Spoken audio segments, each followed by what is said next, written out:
मैं 7 साल से मेकअप कर रही हूँ और मेकअप मैं बहुत ही अच्छा और दिल से करती हूँ, लेकिन फिर भी क्लाइंट दोबारा नहीं आते। मैं हमेशा यही सोचती थी जब मैं क्लाइंट अच्छा कर रही हूँ या फिर क्लाइंटल का मेकअप अच्छा कर रही हूँ, मेरा मेकअप स्किल्स भी अच्छा है, मेरे पास क्लाइंट दोबारा वापस क्यों नहीं आता? तो मैं आज आपको इस वीडियो में ये बताऊंगी कि मैंने 7 साल के एक्सपीरियंस में मैंने क्या गलतियां करी थी जिससे क्लाइंटल दोबारा वापस नहीं आता। मैं अपनी लाइफ की वो सारी चीजें आपके साथ शेयर करूंगी जो मैंने गलतियां करी हैं।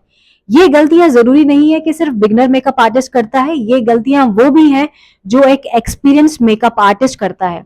तो मैं आपको इस वीडियो में ये बताऊंगी कि मैंने कौन कौन सी वो छोटी छोटी मिस्टेक्स थी जो मैंने करी और उन सबको सीखा, और उनके साथ साथ मैंने अपने क्लाइंट्स पे ट्रस्ट बिल्ड किया, और अब क्लाइंट दोबारा मेरे पास बहुत जल्दी आते हैं।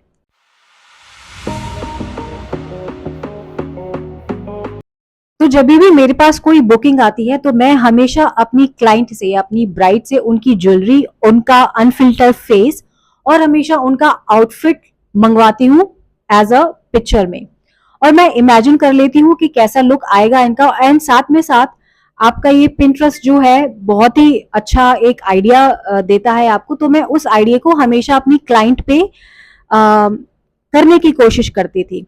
लेकिन यहाँ पे मैं जब भी क्लाइंटल के पास जाती थी या मैं अपनी जब ब्राइड के पास जाती थी तो वो मुझे ना हमेशा मुझे यही चीज बोलती थी, दीदी मुझे ना लाउड मेकअप नहीं चाहिए, मुझे बहुत हैवी आईज नहीं चाहिए, मुझे ऐसा गोरा गोरा आप मत बनाना, मुझे ना सॉफ्ट एंड सटल लुक चाहिए। मैं उनकी बात समझ लेती थी, लेकिन साथ में जब मैं बिगिनर मेकअप आर्टिस्ट थी तो साथ में ना मैं हमेशा पिंटरेस्ट का कोई ना एक लुक में एड ऑन जरूर कर देती थी।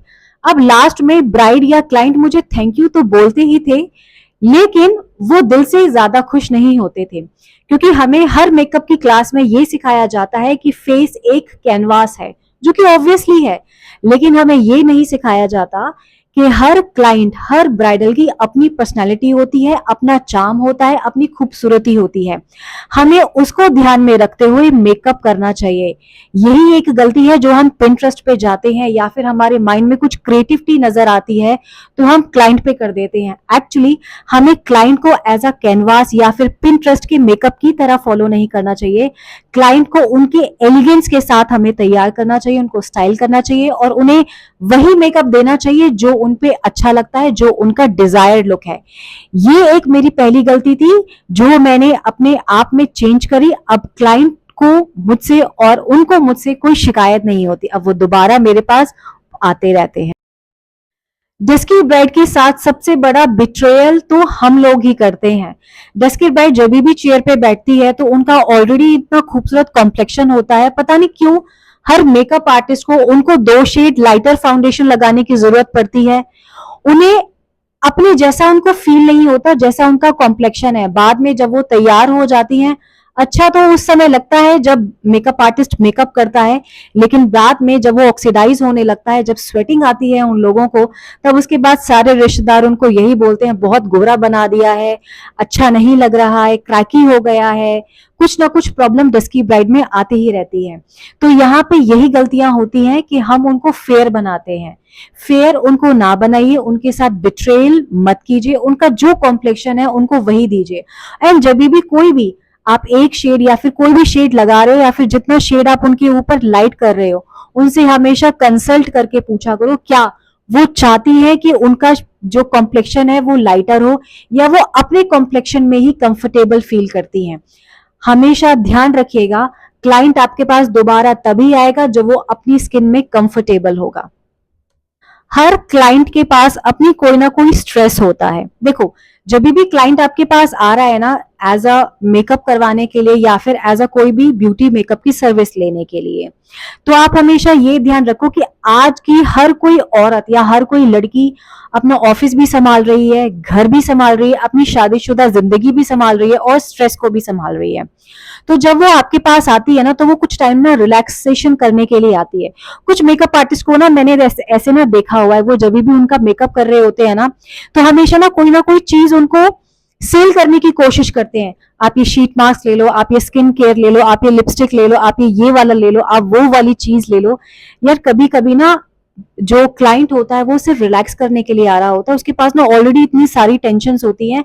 सिर्फ उनके साथ ना कुछ पल उनके साथ बैठ जाओ, कुछ पल उनके साथ बात करो, उनका ना जो माइंड में जो स्ट्रेस चल रहा है उनकी बातें सिर्फ सुन लिया करो कभी कभी, और अच्छा लगता है। जरूरी नहीं है कि हम हर समय, हर आर को, हर मिनट को ना हम बिजनेस मनी में कन्वर्ट करें। कभी कभी इंसान को लाइट फील कराना भी जरूरी होता है। तो हमेशा अपने क्लाइंट को अंडरस्टैंड करने की कोशिश करें, रादर देन हर क्लाइंट को एक बिजनेस मनी के तौर पे देखना। मिस्टेक नंबर 4, स्किन प्रेप को इग्नोर कर देते हैं। शुरुआत में जब मैंने अपना मेकअप आर्टिस्ट का काम शुरू किया था तो एक ब्राइड थी मेरे पास आई, एंड वो बहुत ही ज्यादा थकी हुई थी क्योंकि वो उनकी जो वेडिंग थी आउट स्टेशन में थी। वो आई और बहुत ही ज्यादा टायर्ड थी, उनके सर में दर्द हो रहा था, इवन उनके अंडर आई में भी हलोनेस आ चुकी थी, मतलब ड्राइनेस थी उनके फेस पे। तो मैंने डायरेक्टली ही मेकअप शुरू कर दिया था उनका बिना स्किन प्रेप किए हुए। तो उसके बाद जब मैंने मेकअप किया तो वहां पे उनके स्किन में पैचेस भी पड़ गए थे, क्रैक भी हो गया था, एंड ऑक्सीडाइज भी हो गया था।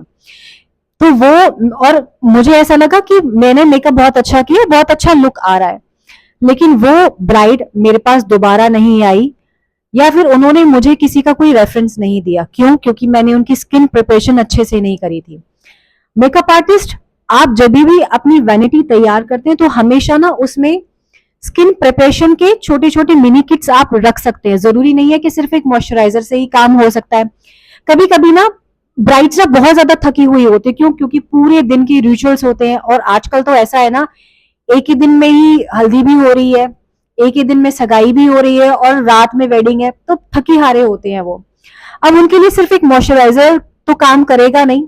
तो आप अपनी वेनिटी में लिप बाम, मॉइस्चराइजर, सीरम, या फिर कभी कभी ना शीट मास्क भी रखा करो।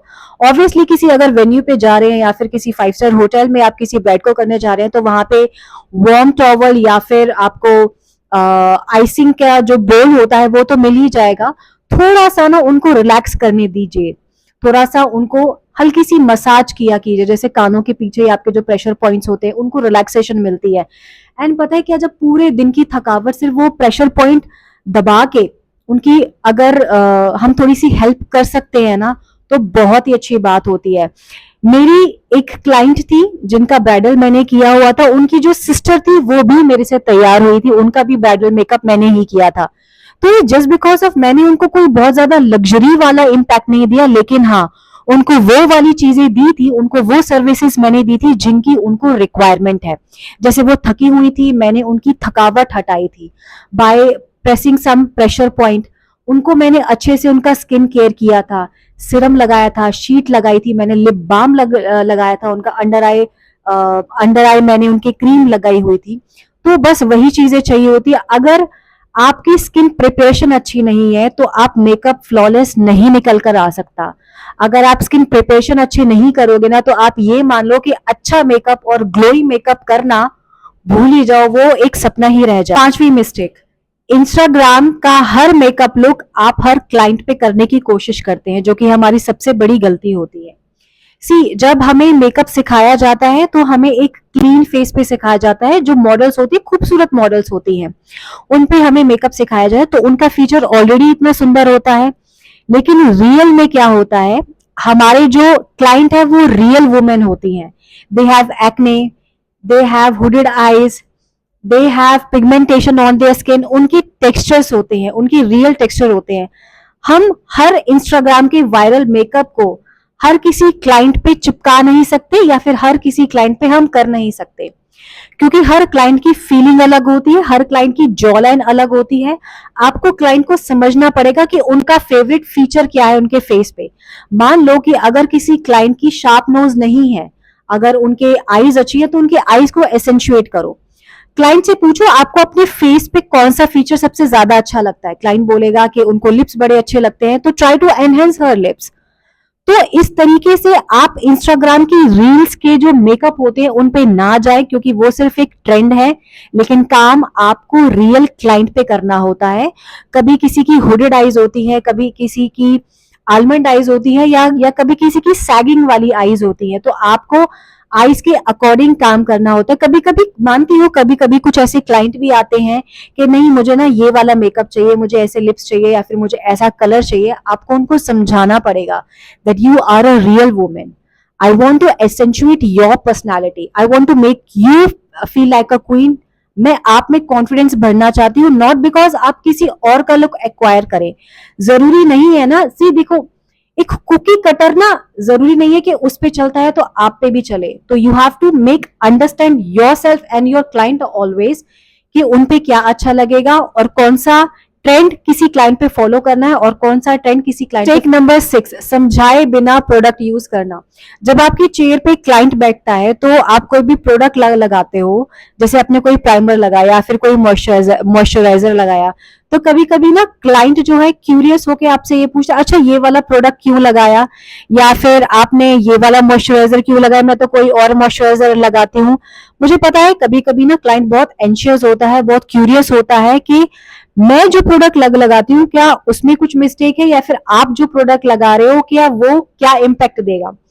कभी कभी मैं मानती हूँ हम लोग भी इरिटेट होते हैं, लेकिन आपको क्लाइंट को समझना पड़ेगा। अगर आपको क्लाइंट दोबारा चाहिए, आप इसमें क्या कर सकते हो कि जब भी आप कोई भी प्रोडक्ट लगा रहे हो, जैसे कोई भी moisturiser according to the skin type, जैसे ऑयली स्किन है, कॉम्प्लेक्शन ऑयली स्किन है या फिर ड्राई स्किन है, तो उसी के अकॉर्डिंग अगर कोई भी मॉइस्चराइजर लगा रहे हो तो अपने क्लाइंट को थोड़े बहुत ना एक दो टिप्स दे दो, जैसे ये वाला मॉइस्चराइजर आपकी स्किन के लिए ये वाला इम्पैक्ट लगेगा, या फिर ये प्राइमर जो मैं आपकी स्किन पे लगा रही हूँ that will not only prime your face but also give you hydration also.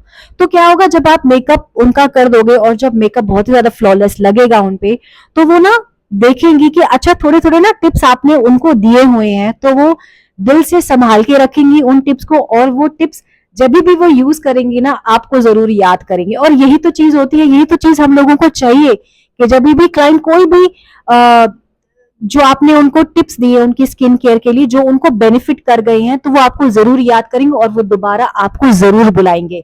इस चीज पे ना आप बिल्कुल मत रहना कि मैं जो प्रोडक्ट लगा रही हूँ अरे भाई क्लाइंट यूज कर लेगा, उसको फिर रिजल्ट मिल जाएगा, वो मुझे दोबारा नहीं बुलाएगा। नहीं, हमेशा ध्यान रखना गुरु का काम होता है किसी को शिक्षा देना। अगर आप किसी को शिक्षा दोगे ना तो आप ये मत सोचो कि आप में वो शिक्षा कम हो जाएगी, बल्कि आप में वो शिक्षा और ज्यादा बढ़ेगी।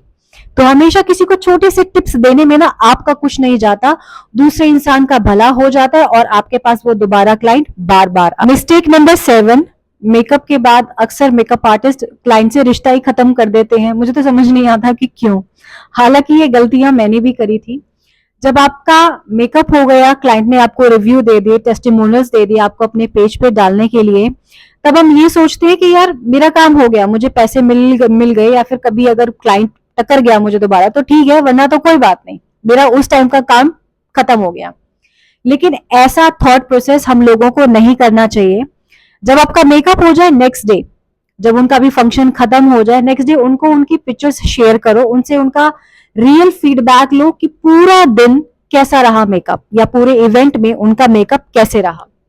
उसको साथ में उनको उनके साथ आप सोशल मीडिया पे कनेक्ट हो सकते हो, फेसबुक पे होंगे, इंस्टाग्राम पे होंगे, कहीं तो होंगे वो, या व्हाट्सएप पे कभी ना कभी स्टेटस वगैरह डालते होंगे, तो उनकी किसी वीडियोस पे या किसी पिक्चर्स पे लाइक कर लिया करो, किसी रील्स पे छोटे मोटे कमेंट्स कर दिया करो। तो इससे क्या होगा, उनके दिमाग में आप हमेशा रहोगे कि हाँ उन्होंने आपका एक बार मेकअप किया था और वो मेकअप बहुत ही अच्छा था, और उनके आगे आने वाले फ्यूचर में कोई भी इवेंट होंगे तो वो हमेशा आपको याद रखेंगे। तो हमेशा सोशल मीडिया पे हमेशा अपने क्लाइंट के साथ कनेक्शन बना के रखें। ये गलतियां थी जो मैंने अपनी लाइफ में करी हुई थी और जिनसे मैंने सीखा कि मेरे पास क्लाइंट दोबारा क्यों नहीं आते, या क्लाइंट रेफरल क्यों नहीं देते हैं आगे। तो आई होप आप लोगों को ये सारी बातें और ये वीडियो जरूर पसंद आई होगी, क्योंकि ये रियल लाइफ की स्ट्रगल्स हैं, रियल लाइफ के चैलेंजेस हैं जो मैंने अपने 7 साल के एक्सपीरियंस में फेस किया है। हालांकि मैं अपनी क्लासेस में भी इन सब चीजों को डिफाइन करती हूँ अपने स्टूडेंट्स के साथ कि आप लोगों के भी साथ ये दिक्कतें आएंगी, तो अपने क्लाइंट को एज अ क्लाइंटल की तरह आप डील मत करें, उनको एज अ अपनी एफडी की तरह डील करें कि जब भी वो याद करें कभी मेकअप कराना है तो वो हमेशा आपका नाम जरूर ले या फिर आपके पास दोबारा जरूर आए। आई होप ये 7 चीजें, जो 7 मिस्टेक्स मैंने अपनी लाइफ में करी है, आप भी कहीं ना कहीं करोगे या कर चुके होगे, या जब आपकी मेकअप जर्नी शुरू होने वाली होगी तब आप करोगे। तो आई थिंक ये वीडियो बहुत ही ज्यादा रिलेट करती है आप लोगों की जिंदगी से, हमारी जिंदगी से। और आपको ये वीडियो अगर पसंद आए तो प्लीज इस वीडियो को लाइक कीजिए, शेयर कीजिए, सब्सक्राइब कीजिए एंड हर उस मेकअप आर्टिस्ट को भेजिएगा जो ये सारी प्रॉब्लम फेस कर चुकी है या फेस कर रही है या आगे आने वाले